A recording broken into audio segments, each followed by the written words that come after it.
5월 12일 금요일 새벽 예배를 시작하겠습니다. 사도신경으로 우리의 신앙을 고백합니다.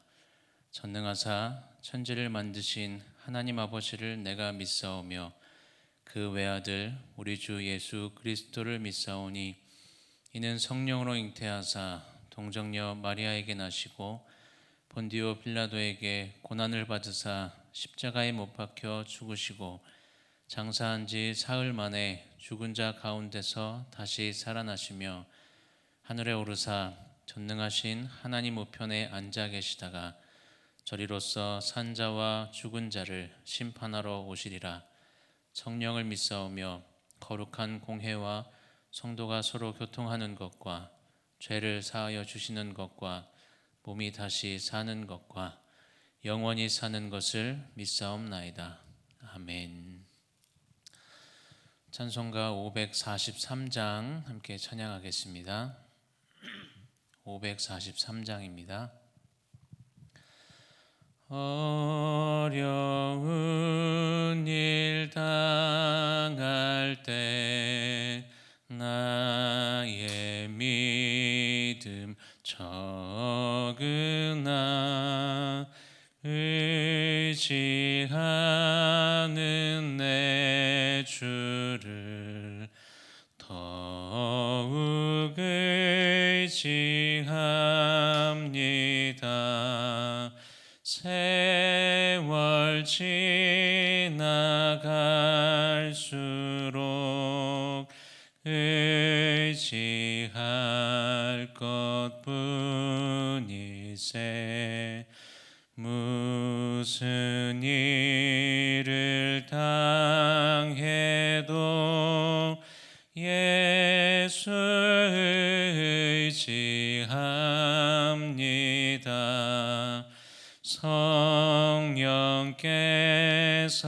내 마음 밝히 비춰 주시니 인도하심 따라서 주만 의지합니다. 세월 지나갈수록 의지할 것뿐이세. 무슨 일을 당해도 예수 의지합니다. 밝을 때의 노래와 어두울 때의 기도로 위태할 때 도움을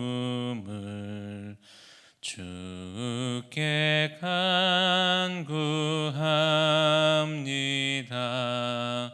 세월 지나갈수록 의지할 것뿐이세.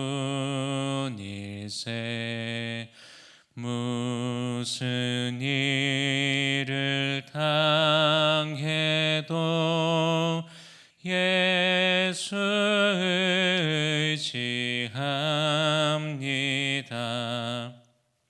생명이 있을 동안에 예수 의지합니다. 천국 올라가도록 의지할 것뿐일세. 세월 지나갈수록 의지할 것뿐일세. 무슨 일을 당해도 예수 의지합니다.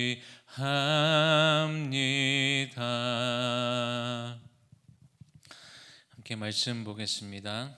열왕기하 8장 1절부터 6절까지의 말씀입니다. 열왕기하 8장 1절부터 6절까지의 말씀 함께 보겠습니다. 엘리사가 이전에 아들을 다시 살려준 여인에게 이르되 너는 일어나서 내 가족과 함께 거주할 만한 곳으로 가서 거주하라. 여호와께서 기근을 부르셨으니 그대로 이 땅에 7년 동안 임하리라 하니 여인이 일어나서 하나님의 사람의 말대로 행하여 그의 가족과 함께 가서 블레셋 사람들의 땅에 7년을 우거하다가 7년이 다함에 여인이 블레셋 사람들의 땅에서 돌아와 자기 집과 전토를 위하여 호소하려 하여 왕에게 나아갔더라.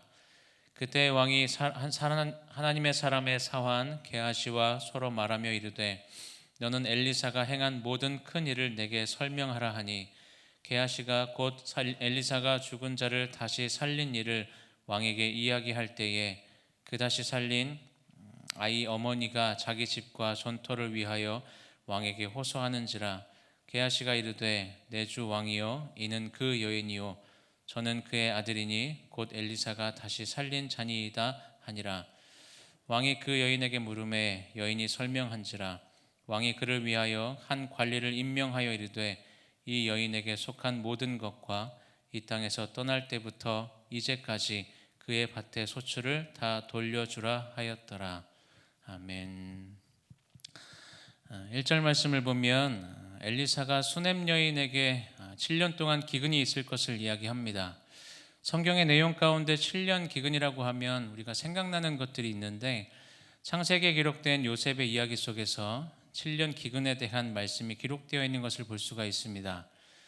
7년의 풍년 이후에 7년의 기근이 있을 것을 말씀하는데 왜 창세기에 이 7년 기근에 대해서 기록하고 있는지 우리가 한번 생각해 보면 상황적으로는 풍년의 때에 다가올 그 기근을 미리 대비하고 또 대책을 잘 세우라고 미리 알려주신 것으로 생각할 수도 있겠지만 창세기에 기록된 이 7년의 기근의 진짜 목적은 요셉을 애굽의 총리로 세우시고 그 자리를 유지하기 위한 것이었다라고 말할 수가 있습니다.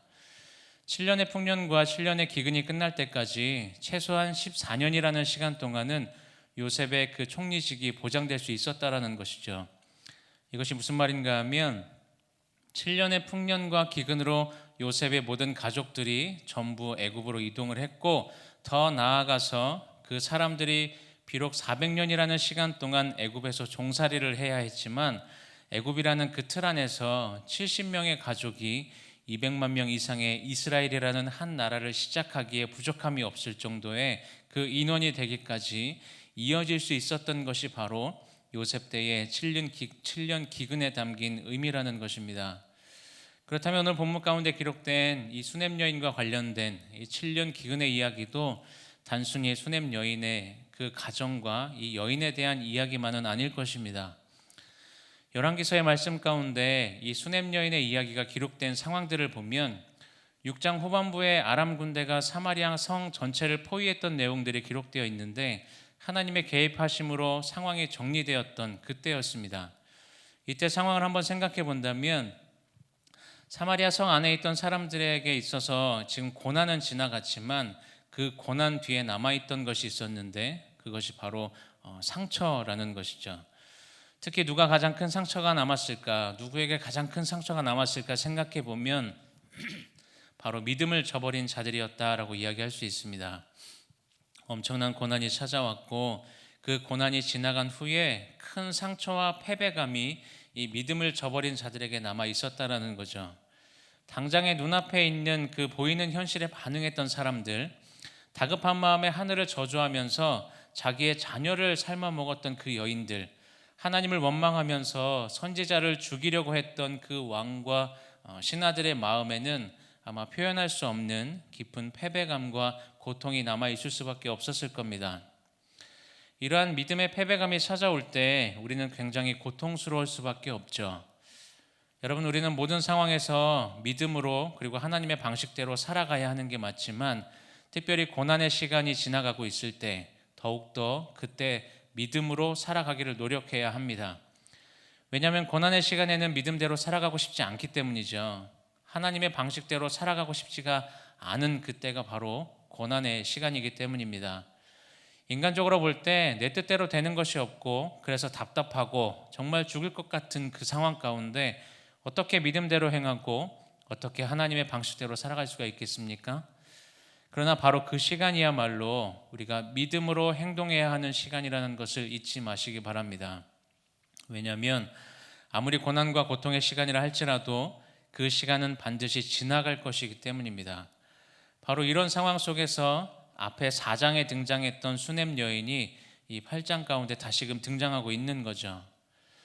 여러분, 하나님의 이름을 불렀는지는 모르지만 예배의 행위가 그들 가운데 있었는지는 모르지만 진정으로 하나님을 섬기기보다는 수많은 거짓된 우상들을 섬겼던 이 당시 이스라엘 백성들에게, 그리고 오늘 이 말씀을 보는 우리들에게 진정한 믿음의 사람들은 과연 어떻게 행동하는가, 어떻게 하나님과 동행하는가, 이것을 보여주는 것이 본문 가운데 기록되어 있는 이 수냄 여인의 이야기인 것입니다. 분명히 7년 동안 기근이 있을 것이라고 하나님께서 말씀을 전하셨어요. 그런데 중요한 건 아직 기근이 오지 않았다는 겁니다. 기근이 있다라는 말씀은 있었지만 아직 그 말씀이 이루어지지 않은 그 사이의 시간에 무엇이 드러나는가 하면 바로 그때 믿음이 드러나게 되어 있습니다. 엘리사는 계시의 말씀을 수냄 여인에게 전하죠. 물론 수냄 여인에게만 전하진 않았을 것 같습니다. 엘리사는 많은 사람들에게 기근에 대해서 말했을 것이고 많은 사람들에게 사마리아를 잠시 떠나라고 말했을 겁니다. 그런데 중요한 것이 무엇인가 하면 아직 그 기근이 오지 않았다는 것이죠.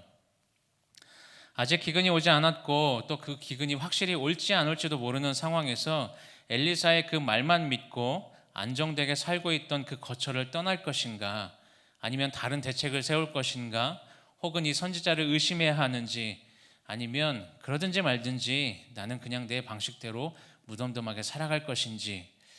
여러분, 우리의 삶은 매 순간 선택이라는 것을 하며 살아가게 되어 있죠. 다르게 표현한다면 어떤 것이든 우리는 반드시 선택을 해야 한다는 것입니다. 그런데 우리가 선택의 순간에 잊지 말아야 할 것이 한 가지 있다면 우리가 하는 모든 선택이 결국은 믿음의 선택이라는 것입니다.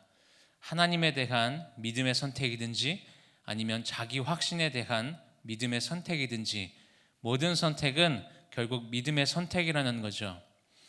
누구나 삶 가운데 이 7년 기근과 같은 어려움이 찾아올 때가 분명히 있습니다.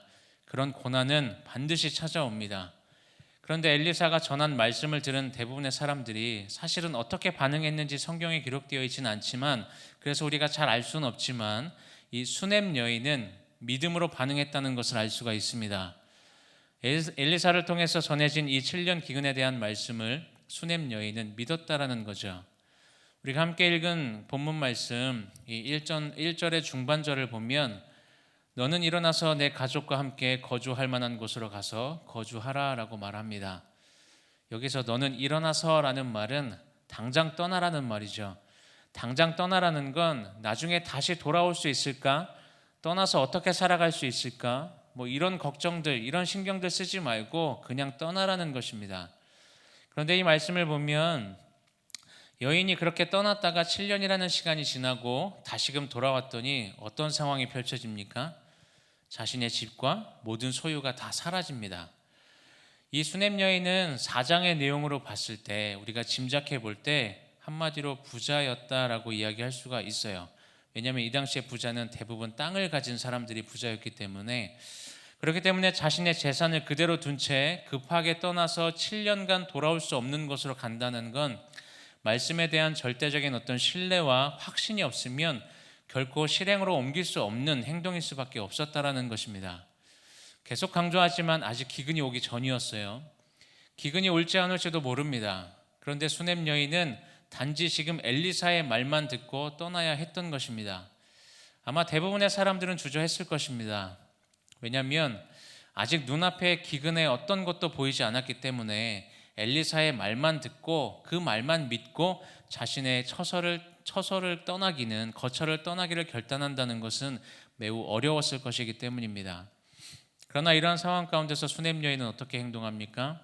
2절 말씀을 보면 여인이 일어나서 하나님의 사람의 말대로 행하여 그의 가족과 함께 가서 블레셋 사람들의 땅에 7년을 우거하다가 라고 기록합니다. 수냄 여인은 엘리사를 통해서 하나님의 일하심을 분명히 보았죠.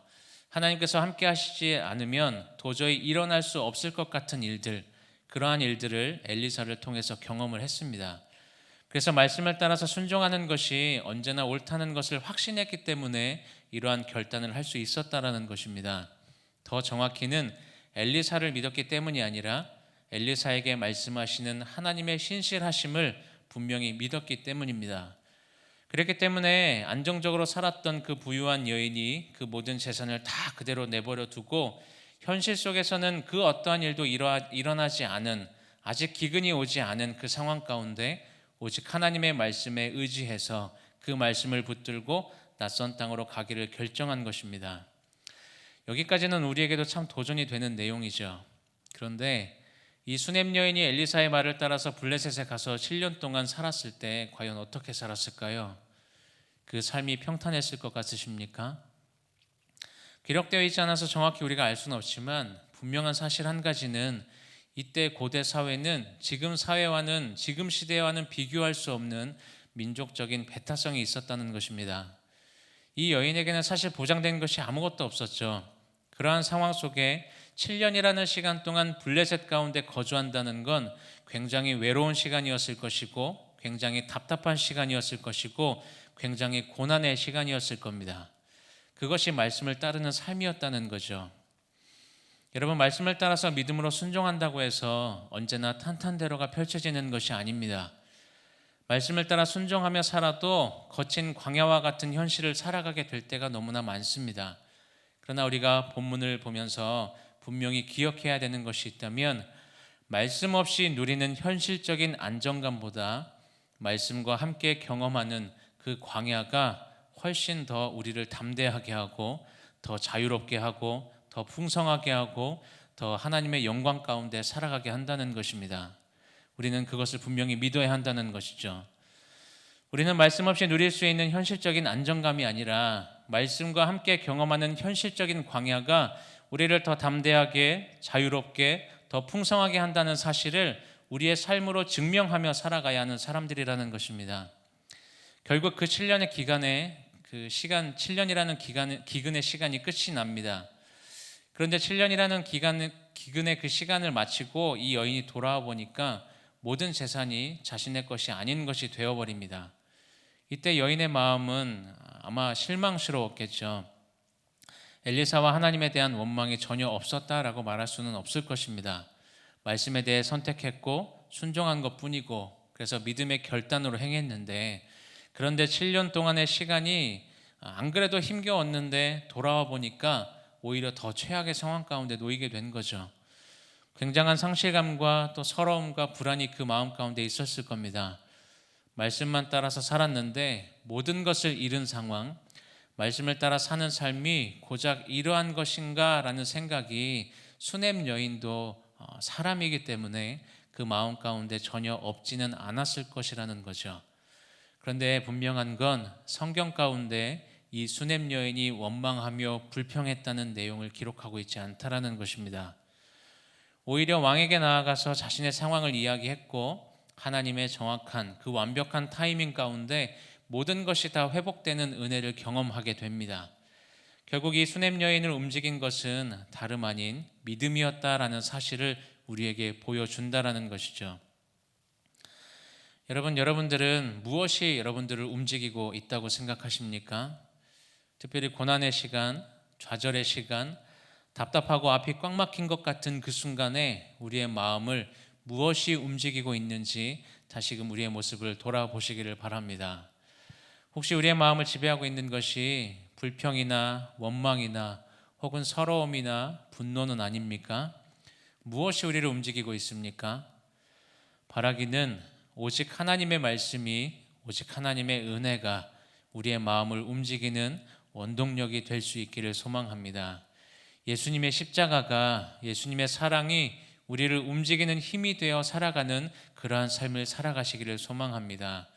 우리가 말씀에 순종하며 그렇게 믿음의 걸음을 걸어갈 때 하나님께서 우리를 가장 선한 길로 인도하실 거라는 사실을 분명히 확신하시면서 오늘도 주어진 삶의 자리에서 최선을 다해 살아갈 수 있는 저와 여러분들의 삶이 되시기를 주님의 이름으로 축원합니다.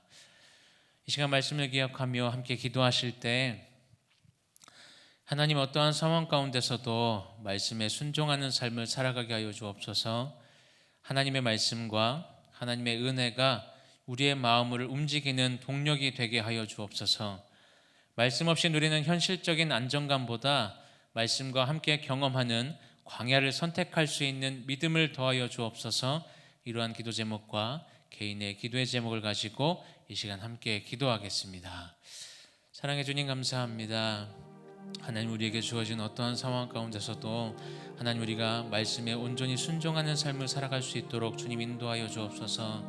하나님, 우리의 마음을 움직이는 것이 무엇입니까? 하나님, 바라기는 하나님의 말씀과 하나님의 은혜가 우리의 마음을 움직이는 원동력이 되게 하여 주셔서 그래서 하나님의 말씀에 더 순종하며 살아갈 수 있는 우리의 삶이 될 수 있도록 주님 인도하여 주옵소서. 하나님, 때때로 말씀 없이 누리는 현실적인 안정감을 따라갈 때가 있지만 하나님, 그러한 삶보다 말씀과 함께 경험하는 광야를 선택할 수 있는 믿음을 더하여 주셔서 우리가 더 담대하게 더 말씀 가운데 더 하나님의 영광을 위해 살아갈 수 있는 우리의 삶이 될 수 있도록 주님 인도하여 주옵소서. 우리가 그렇게 말씀에 순종하며 믿음의 걸음을 걸어갈 때 하나님께서 우리를 가장 선한 길로 인도하실 거라는 사실을 확신하며 살아가는 오늘 하루의 삶이 될 수 있도록 주님 인도하여 주옵소서.